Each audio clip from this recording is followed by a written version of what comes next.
Hello YouTube Nation, this is Ron with RTR Gearheads. What we're going to be doing today is actually going through and updating you on each of the projects that we have in the garage. We did put a short out earlier this week, at least summarizing what they were. But now we want to give a couple minutes on each one just to let you guys know if you've been watching and one you prefer to watch, just let you know what the current status of all of them is. So once we do that, we're going to knock those out. We want to get them done, complete, and get some new stuff in. There's actually the long bed that was in the short that I'll go over quickly and brief and let you guys know what's going on with that, but I believe that's going to be our next full-blown project in the garage. It's going to be a small block Chevy swap, and that will be up for sale when it's done. But so we just want to give you guys an update on each individual one. Instead of putting out a video, here's an update on this one, here's an update on this one. Get them all together and have a 20 or 30 minute video on exactly what the current status of all of them are.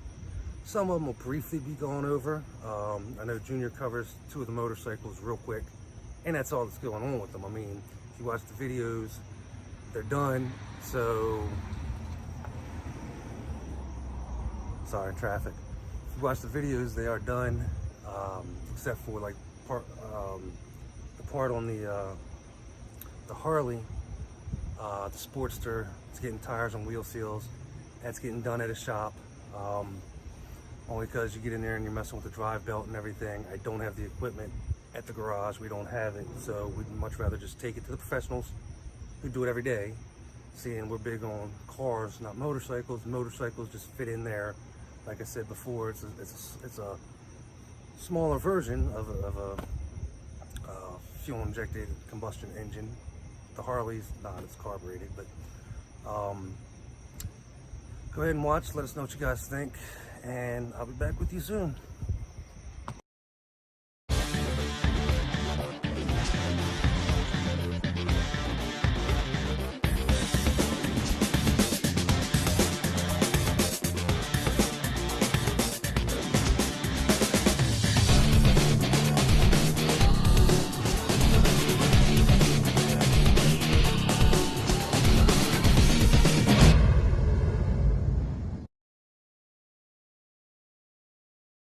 Okay, and with the LS swapped 1980 Trans Am, it's just sitting at the house right now. I needed to take a break from it for a little bit and replenish the budget for it also.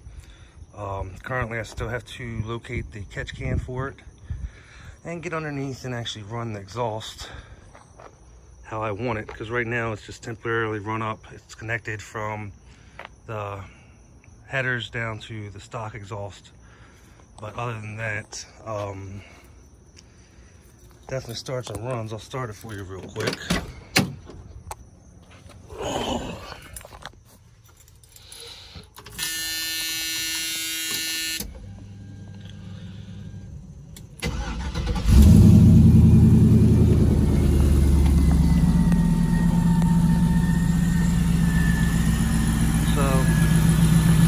everything's good to go with that. We'll pick back up on this one shortly.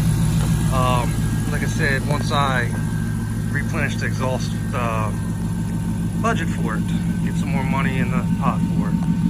But that's it on the Trans Am for right now. You look in.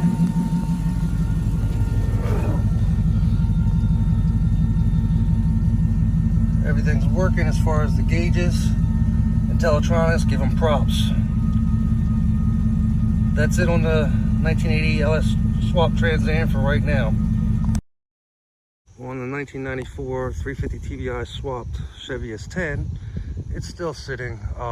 It seems like it's going to be with us for a while now still. Biggest thing is getting body work done. I think Tommy's going to attempt to pull this big dent out. It's right here in the bed. We're going to work on it a little bit and possibly end up still getting painted. You see the corners. I think there was a camper or something on here once upon a time that actually was hitting up against the cab. Also, where the cab corners were replaced, it's like this on both sides. The original molding that came across here actually covered this line up and broke up the paint enough where you didn't notice a difference in the colors. hopefully be working on that too. It's got the typical GM, I'll show you here in a second. But there's that also. Same line from cap corners. And when you look at the hood and the roof, you will see the typical GM clear coat peeling. So again, we're going to try to work the body work on it. It starts, it runs. I just had to replace the ignition the other day because the original ignition got stuck in. Do got the power windows. Interior is still stock, nothing big there. But as of right now, that's the update on the 1994 350 TBI swapped Chevy S10. Hey guys, Ronnie here, just giving you a quick update of what's going on in the garage currently. The last thing you saw would have been a short update video from Dad, and then also probably the Civic moving in the driveway and coming out of the garage, which I did see on somebody's comment asking why we even added wood, saying it's the height of a monster truck. It's not, just saying it's maybe 4 inches off the ground, but under there because of the turbo back exhaust and the type of manifold that is on there. It's not a top mount, so the exhaust is not very high on this car at all. If I hadn't had the wood, it would have scraped all the way down that little hill right there for about half the car. So never really gave me an issue with the 3 years of driving the car, so it's not going to get moved up. Perfect. It's a very, very nice exhaust system that's on there from before I owned it. When someone else was putting a lot of money into the car. So I'm going to leave that portion of the exhaust that way, and that's just how it works. It's all welded together anyway, all the way up until after the downpipe, to be that way to work with the turbo. So the update on that is, yes, it did move. I've got the hood slightly popped right now because I was doing something to it last night. Just trying to put a little bit of clear sealant around some stuff, mostly the hood pins, which we'll get to that in a later video, just with the cleanup video and kind of critiquing video. But other than that, yes, it did move down the road. It felt amazing. The Sport mounts really do a much nicer job than factory mounts or even just your, cheaper aftermarket mounts. Actually, putting the money into something like that is good. The clutch feels amazing. Obviously, it still needs fully broken in. But it does feel great. Everything grabbed where it should have. No grinds, no anything like that. Motor didn't skip a beat. It does need an alignment really bad. So I will be taking it to Tyler, who still works at my old shop. And he'll get that alignment squared in. We'll throw in some other parts in the rear to help aligning the rear as well that we have on standby for the car. But other than that, it needs cleaned. That thing on the bumper, the mistake of me 5 years ago, needs to go. But that's basically it on that. Cleaning it and then aligning it and driving it, so then we can pick apart the smaller stuff. As far as the Olds, it is a mess near it right now with us jumping from that to the Civic. It kind of has now housed all the tarps and bike covers and car covers we own inside of the bed, which we didn't do any bodywork inside of the bed yet, so that's okay. We've been trying really hard not to have anything touching the primer or anything on the bed because I really don't want to have to redo any of that. But transmission still leaks. I believe when we first put that trans in years ago, we did a transpan gasket. It still leaked from there. I then did a transpan gasket, and a really, really nice one, not just a typical really thin rubber one. Really nice gasket from a company out in Jersey. They were one of the only few companies that still carried one. So I got that. Still leaks. My assumption is somebody along the lines before we ever touched that transmission did a gasket, but just hammered on the bolts and bent the pan, and I really don't feel like messing with it. I can, and I might try one other thing on it to at least run that transmission for now, but I do ultimately need the measure underneath of it and get the length, because we do have a 3-speed transmission that we could put in there that might end up being the move instead of the 2-speed. It's an Oldsmobile Trans. It's not a Power Glide. We all thought it was a Power Glide for the longest time, but it is not. It's an Oldsmobile version that I cannot remember what it's called right now. I've got it saved in my phone somewhere when it came to when I was working on this doing the exhaust. But that, it needs cleaned up. It needs the bed actually painted the white. I think we're going to go the cheap route with that one, just because at the end of the day, this truck is not a show truck.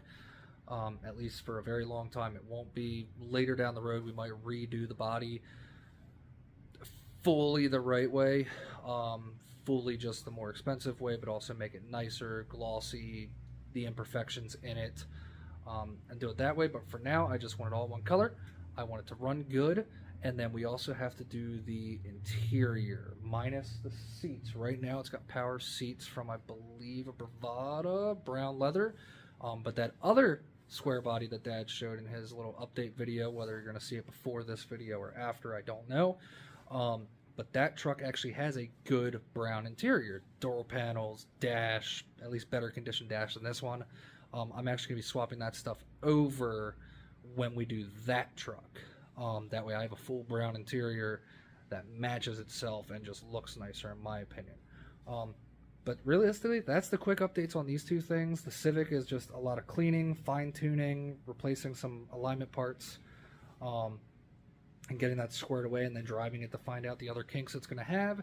The S10 is either retry a gasket, but with a different method, or put the 3-speed in, still undecided. But then finish the bed, do the interior, and again, drive it, work out the kinks. We did that motor 6, 7, maybe even more years ago. I honestly don't remember. We did the cab bodywork 6, 7 years ago, around the same time, when we frame off this entire truck and put different trucks together to make this truck. So it's going to have some kinks to work out at some point. So keep watching. Look for updates on it. Again, we really do respect your comments, and we want to know what you guys want to see, especially with the projects we already have. I mean, in his video that you see the photos of all the projects we have currently, we've got a lot of material we can make for you guys. So give us ideas, give us suggestions, or if you have questions about one of our projects like Dad's LS Trans Am, since he's gone through the nitty gritty with that. I know there's a lot of other guys doing LS swaps, and that body era is not hugely talked about. I mean, it is, but it isn't. Most people are talking about LS swaps and about just about everything else. But he's been through it. He can kind of help lead you. He's spent the money and the time with the research and different parts that may or may not work somewhere. With the Civic, please, any questions you may have. I know everyone at some point knows a guy who has a Civic, but I can at least positively say this one, with the important stuff, it wasn't any expense spared, even coming down to the suspension, the exhaust, the turbo kit itself, the interior, minus the seats. I got those for free. We won't talk about that. But that car was one I was trying to do right to set itself different from every other person who built a Civic, other than that stupid horn thing that we're not going to talk about. That right there, you see it. It's there. You know what I'm talking about. It's disgusting. It's ugly. It needs to go away. But please ask. I can help you. I can't tell you the amount of Hondas I've built, especially between Dad and then when I got old enough to have my own friends and my own clique. That was what we had in high school. That's what we were running. That's what we were building night after night after night. I mean, even going as far as me and a couple buddies that we frequented doing swaps, we did, I think, 7, not 7, definitely less than 7. I think it was 4 motor swaps in one night, on 4 different cars. And they were all running by the next morning, and then without even sleeping, we all went and drove to work. So ask any questions about that. Bikes, Dad's got the research. The Sportster needs to go to my current job. I've got tires sitting for it there, brand new ones to get on there so he can actually ride that thing. The CBR, Dad will have more of an update on, but I mean, it's running, it's there, it's basically all done. My bobber, that's potentially, if the funds align, that might be getting torn back down and redone a different way, which that'll be very interesting if I can manage to pull that off. But really depends on what happens in the next couple months here anyway. But yeah, other than that, that's it, guys. I'm keeping it under 10 minutes. That's what I promised myself. That's what the update's going to be. We're at 9 minutes now. So please keep liking, commenting. Anyone else you think might be interested in our stuff, let them know about our channel so they can subscribe, maybe ask some questions to us too, or give us ideas. And if you're watching and you're not subscribed, please do. It lets us know that we're actually getting somewhere with what we're putting out. So this has been Ronnie. Thank you. Have a good night. So as you guys have seen, we're hitting all the projects we have. Here is the 1999 Jeep Wrangler. What we ended up doing with it is, so far, obviously the grill and the windshield frame and windshield. Change the running lights back to stock ones other than black ones. We also changed and replaced the spider gears in the rear diff. There's not much on it. Right now I'm waiting until January so I can go ahead and put an antique plate on it, and that'll actually help a lot. That way I can drive it around. Gonna have to do some frame repair. Not much, believe it or not, though. But that's about it on the Jeep. Once it's on the road, probably end up going with some 31s as far as tires, but we'll have this one on here from time to time too, so stay tuned. Well, I hope everybody's doing good today. This is Tom with RTR Gearheads. So, we need an update on the 59 Apache. What we got going on is, of course, it's an LM7 5.3. Comes out to about a 327. 4L60 4-speed automatic. I have dropped the front end, lowered the rear end, and right now, doing a lot of body work. I got a final price on what it's going to cost me to get it painted, but as you can see right along here, that's a crease where somebody actually leaned on the door and buckled the door in. Aftermarket stuff, not much you can do about it. He's a pretty hefty boy, he leaned on it, but it's all good. Yeah, so check it out. We'll get over here, pop the door open. I can now got this thing running to the point where it's an easy one-key start and done. Teletronics dashboard. It works really nice. Got the odometer fixed, speedometer, all pressure gauges, everything. It's really nice to have it like that. Cool. Over here is a low car shifter, 4L60. I've been working on the floor pans.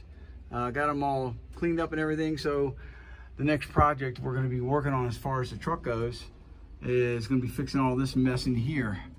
Of course, it's going to be all scuffed up, and then back here, right here, these are loose. So I got to tack those into the pillar up in here.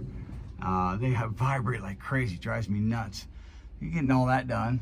And then of course the backside of Chief down in here, we'll be working all this stuff up, getting that all cleaned up and under POR 15. Then we'll be getting the insulation and padding, which would be really nice. Got nice seatbelts in there, 3-point hitches.